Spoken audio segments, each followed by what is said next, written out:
In the late 21st century, economic and religious upheavals led to widespread unrest and then to a devastating world war.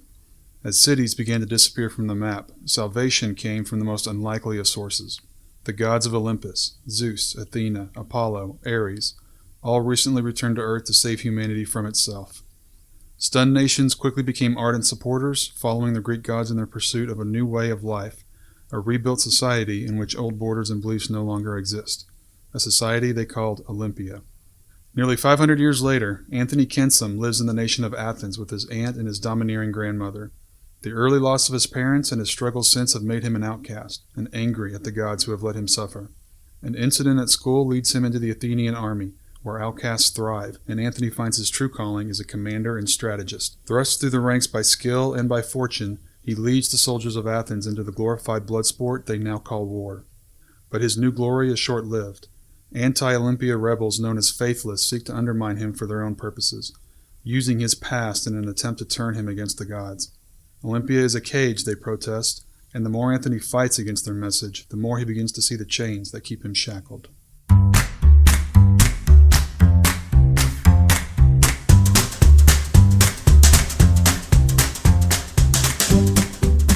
Book lovers unite! I'm your host, Demethius Jackson, and you're listening to the Chapter 1 podcast. The greatest stories ever written all begin with Chapter 1. And each episode, our guest authors will share their first chapters with you. Today we have Kris Kramer, who is a prolific writer and creator of The Fourth Realm, which is a collaborative group of talented authors. His works feature dynamic characters and gripping conflicts and span from science fiction, fantasy, even Greek mythology. And today, Kris will be reading from his book entitled Olympia. And it begins right now.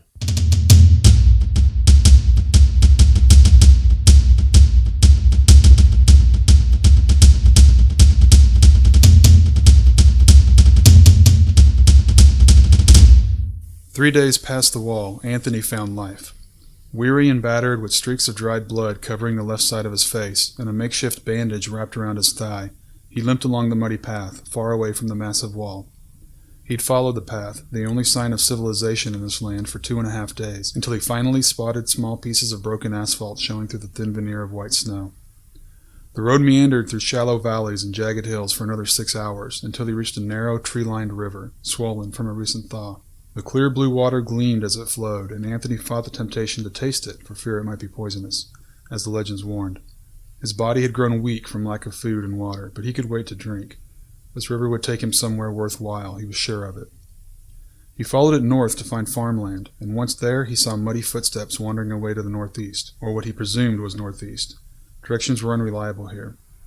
He followed those footsteps eagerly, and minutes later saw thin trails of gray smoke rising into the sky ahead. His hopes rose, and once he crested the hill to get a better view, he saw the cluster of buildings a few kilometers to the east. Anthony crouched behind a tree, pondering this strange discovery. Figures moved between the buildings, and he leaned forward to see what kind of creatures had taken up residence there. Were they beasts of the underworld, scavenging long-abandoned homes, souls of the dead returning to some vestige of their former life, or even more worrisome, actual residents of Elysium? He could find any of the three and it wouldn't surprise him, not in a place like this. He reached for his chest, only to realize he'd left his amulet behind. No matter.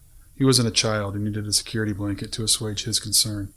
He'd gone to a lot of trouble to make it past that wall, and hiding meekly amongst the trees would get him nowhere. He stood, then limped toward the village, his mind racing at the prospect of learning who might live in the land of the dead.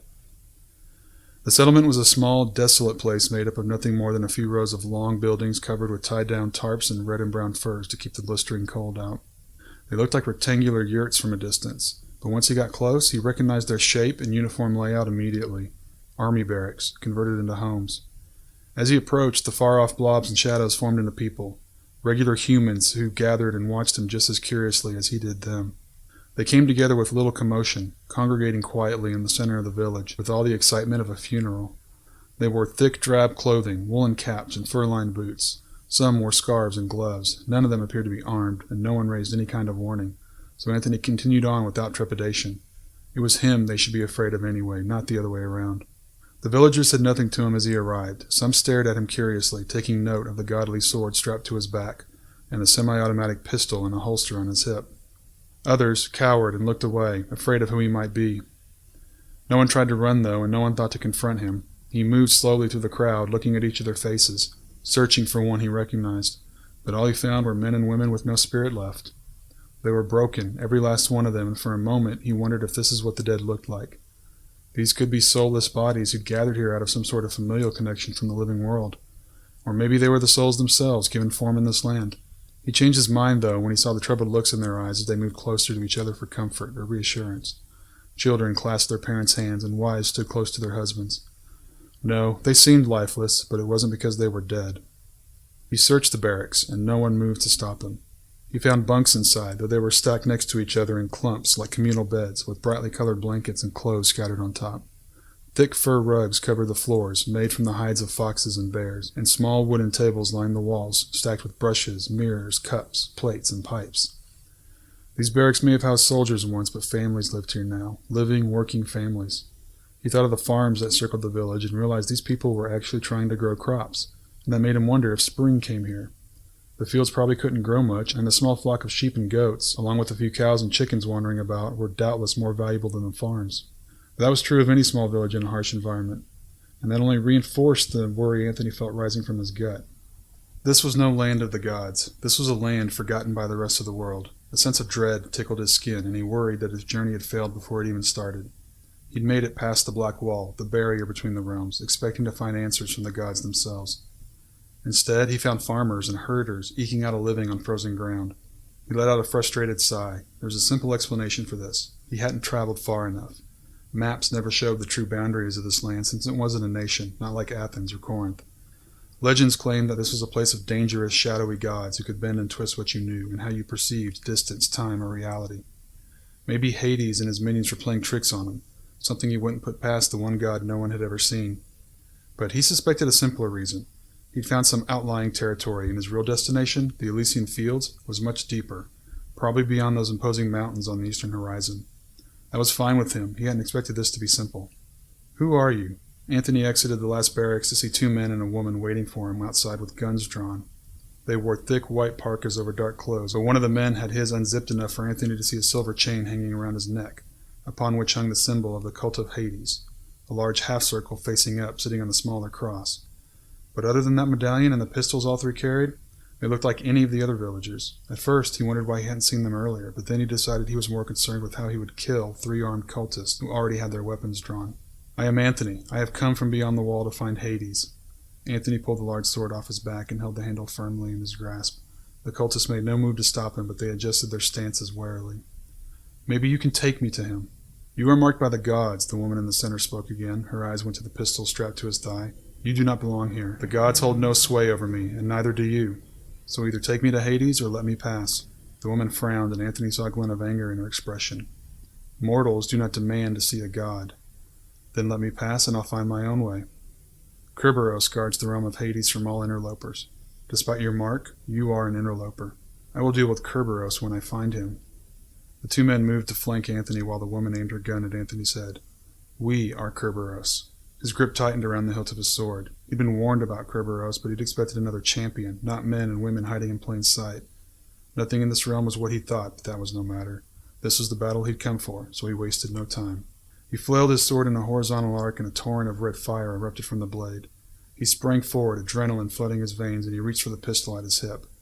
He followed the flames into battle, hoping he could cover the ground between him and the woman before she could get a good shot off. He heard screams mixed with gunshots, and he felt the heat from the fire all around him as he charged ahead, letting his rage propel him. But something hit him hard in the shoulder, then again in the chest, and he collapsed to the ground in a heap. His sword fell from his hand as he clutched his chest. Warm blood soaked through his shirt, and he saw more running down his arm. He wheezed and tried to catch his breath, but his lungs felt like the gods themselves had reached in and torn them out. The cold, which barely affected him, now seeped through his body, and he shivered for the first time in years. One of the men hovered over him, his gun aimed so that Anthony could see straight into the barrel. Anthony growled at him with unrestrained fury. He wanted to leap up and tear the man apart. He wanted to unleash his rage along with everything else he'd held back his entire life. He wanted to let it all out and finally have his revenge. But he couldn't even get off the ground. His strength had finally failed him. He gritted his teeth and laid his head back on the cold, hard dirt of this unnamed village, seeing only the cloudy gray sky above him, wondering once again if the gods were amused with his suffering.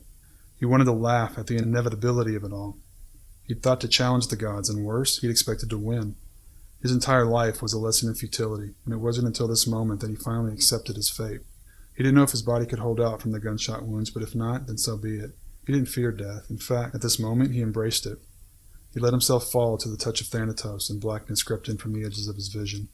Perhaps in death, he'd finally find what he'd come here for in the first place. I want to take this moment to share with you a few amazing things that I've heard. If you're listening to this podcast, then I'm assuming you listen to podcasts in general. And if so, you really want to check out The Art of Charm, AOC with Jordan Harbinger. The Art of Charm brings together some of the best thought leaders, teachers, and exceptional individuals to teach you how to be a top performer in life, love, and at work. Imagine having a mix of experienced mentors teaching you their expertise, packing decades of research, testing, and tough lessons into a curriculum. That's what you get with AOC. I highly recommend this podcast for both men and women. I guarantee it will change your life. Be sure to listen to their show on iTunes or wherever podcasts are streamed. And for all of you aspiring writers out there, specifically in the Dallas-Fort Worth area of Texas, if you're looking to take your writing to the next level, then the DFW Writers Workshop is for you. The DFW Writers Workshop helps and encourages North Texas writers of all genres and experience levels to produce professional quality writing suitable for publication. I've personally been involved with the DFW Writers Workshop for over a year, and these guys are amazing. Their weekly Wednesday meetings are held in Euless, Texas, and they have not missed a Wednesday since they began in 1977. I'm talking sun, rain, snow, sleet, hail, holiday, doesn't matter. They are there. And if you want to take your writing to the next level, you should be there too. Get in touch with the DFW Writers Workshop at their website, dfwwritersworkshop.org. Once your writing has reached publication, it's a good idea to have an organization behind you. And what better organization than the Texas Association of Authors?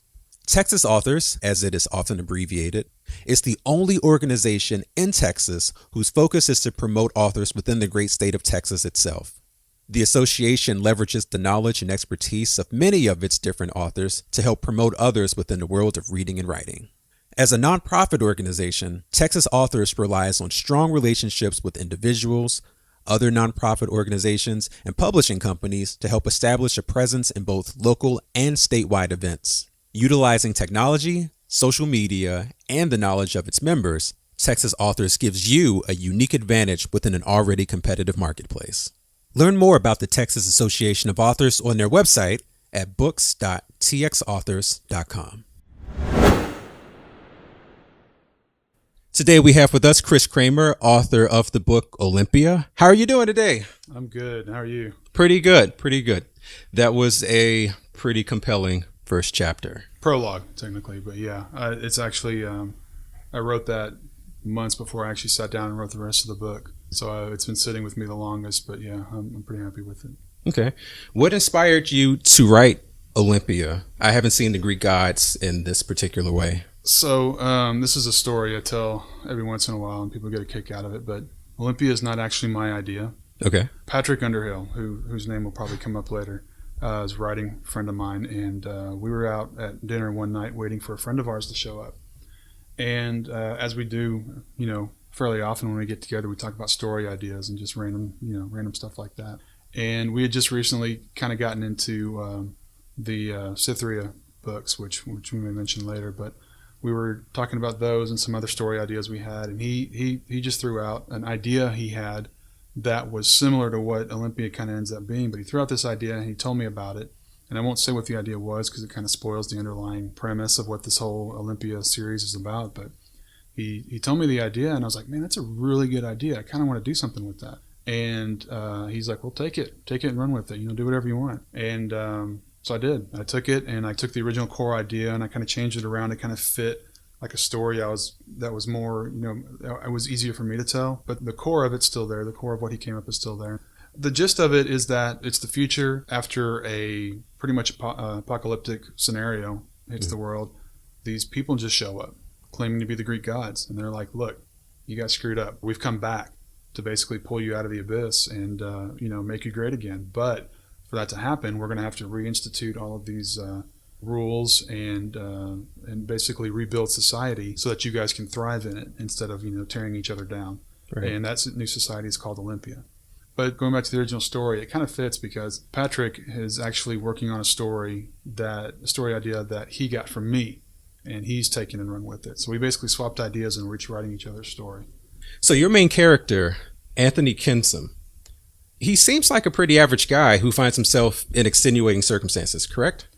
Yeah, so what happens with him, he's a troubled kid. He lost his parents in a world where at this point in time the gods have ruled for 500 years. People flocked to him. They were able to prove that they could do these fantastic things. So while certain parts of their culture regressed, mostly in the technology realm, medicine became better. People lived longer, healthier, happier. And Anthony ended up losing his parents. He comes from a wealthy, affluent family, but he lost his parents in a world where that just doesn't happen very often. So he's got a little bit of a grudge against not just the gods, but society in general. He's a troubled kid. His aunt takes care of him along with his grandmother. His grandmother is incredibly overbearing and very protective of her. Like I said, they were an affluent family, and she's very protective of that family name and legacy. So she's not happy with Anthony causing trouble and not being the model kid that she expected him to be. So Absolutely. all of that leads to him basically joining the army. He lives in Athens. Athens is basically Western Europe. The world's been redrawn into these new city-states, basically.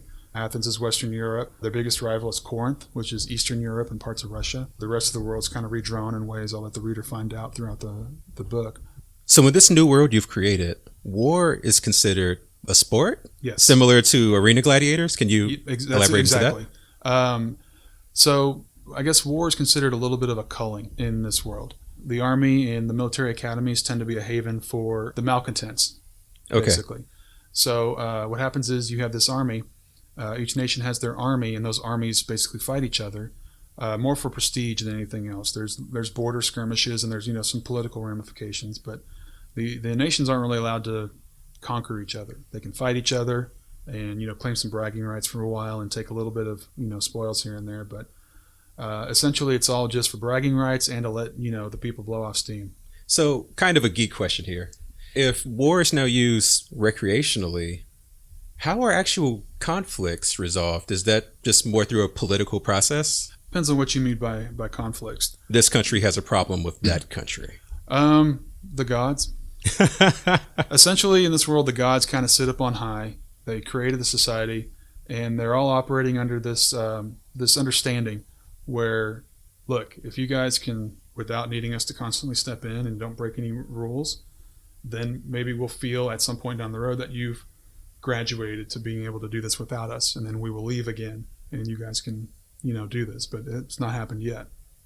So your antagonist, the Faithless, what exactly is their beef? I mean, why can't they just conform? So the Faithless are basically people who believe that the gods are not real.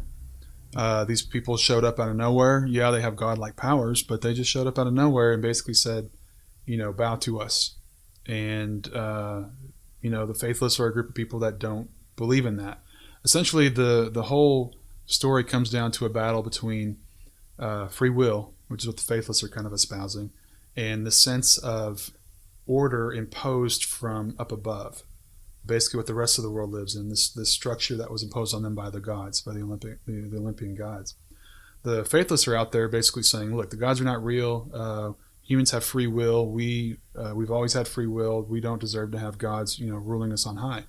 The Olympian side, they're basically saying, yeah, we had free will for a long time, and look what we almost did to ourselves. We almost wiped ourselves out of existence, So there's that conflict going on between the two of them. What sets the Faithless apart, though, is that they're essentially terrorists of this world. So guns are outlawed, but the Faithless have guns. They have old guns, and they make new ones and weapons, and they use that in their attacks. They're basically terrorists, blowing things up and, committing attacks here and there. Do you see parallels between our real world and the world that you've created? Always. I think the free will versus, structure, decree from on high thing applies in everyday life. It's maybe not like, forefront in everything we do and say, but the terrorism angle is obviously there. How much control do you have over somebody to get them to act right? So it's a valid point, do we have like this ultimate free will where we can do whatever we want, or do we need some kind of structure set down upon us from on high to say, no, this is how you need to act, and these are the rules, and this is what you need to do? I feel like there's a lot of parallels, which is why we write in the first place, you know?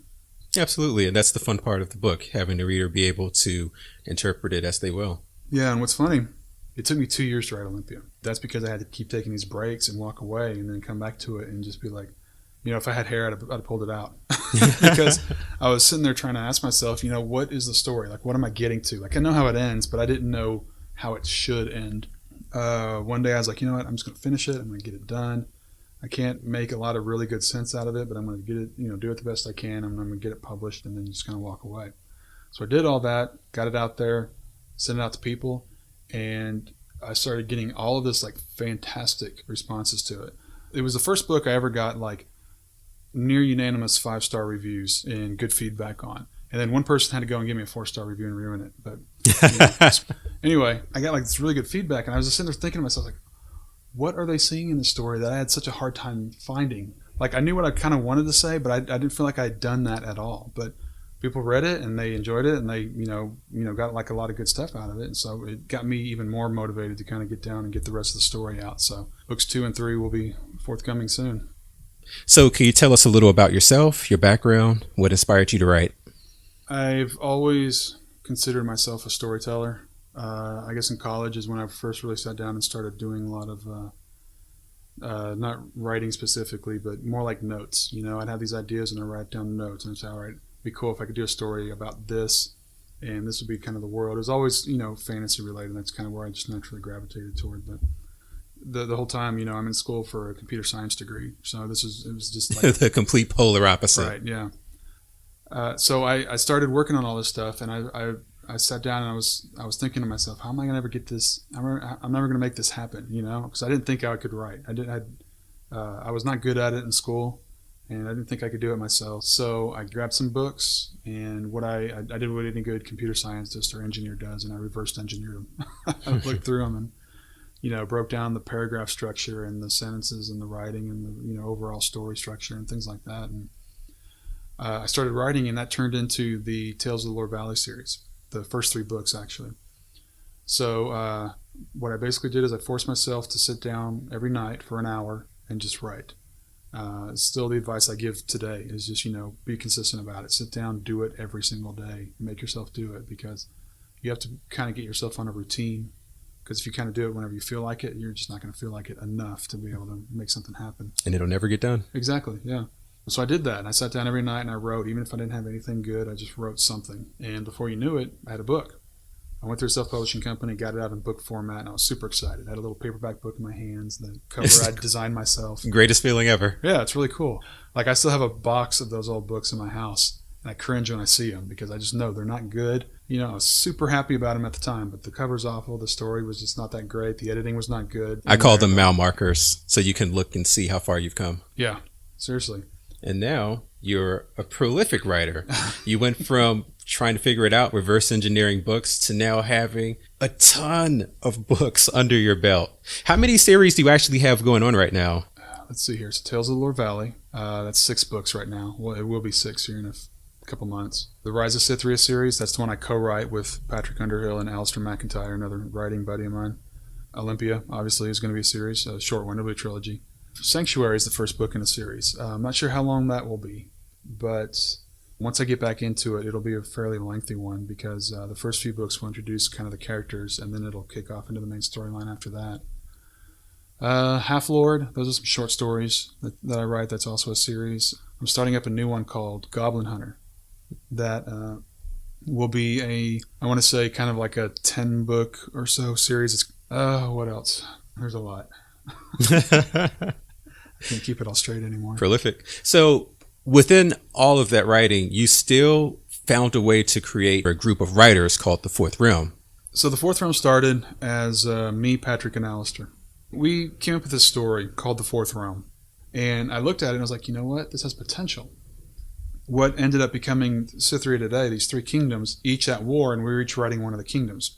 So each kingdom got its own style and tone and influence from the writer who was handling that particular, you know, aspect of the story. So the Fourth Realm was a website that was initially intended to highlight that story. It evolved from that into kind of this writers group thing. We decided to use it as like a co-promotion tool.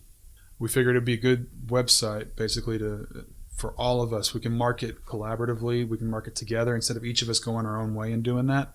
If we kind of band forces, theoretically, it should be easier. That wasn't the case. It still takes work to market and get your name out there, especially when you're an independent author. Absolutely. Do an entire podcast just on that.